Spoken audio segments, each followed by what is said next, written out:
Hello mga ka-low carb diet. Ayan, magbe-break na tayo ng fasting natin. Coach Lloyd here. Ayan, meron tayong lettuce gulay. Ayan, number 1 yan.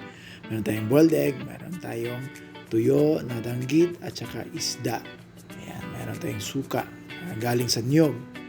Natural at saka Himalayan salt. So, umpisa na natin kumain mga ka-low carb.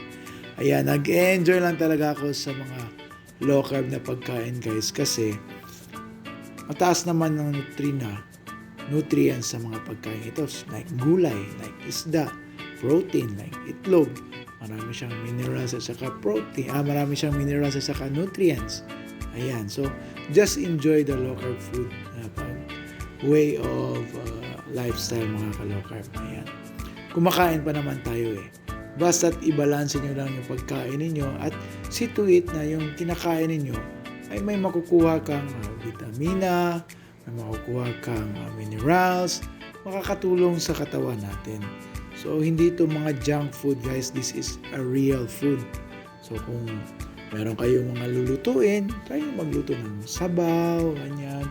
Lagyan nyo ng buto-buto, yan, bone broth, masarap yung bone broth guys. Lagyan nyo ng gulay din, o hindi kaya tinolang isda kayo, tinolang manok, lagyan nyo ng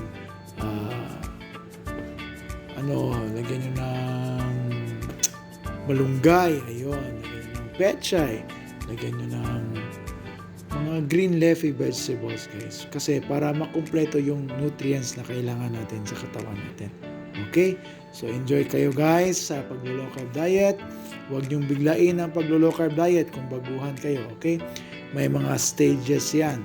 So, kailangan talaga na makinig at magbasa ng mag-research kayo about the low carb diet para naman malaman ninyo kung ano yung proper way of doing it. Ayan, so tatapusin ko na lang yung pagkain ko mga ka-low carb. So, see you around. Just enjoy it guys.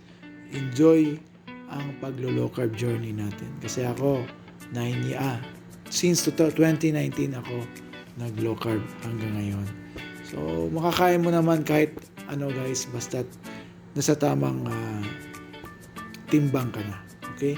But you have to eat na yung may makukuha kang masustansyang mga pagkain. Okay? So, see you around guys. Bye-bye.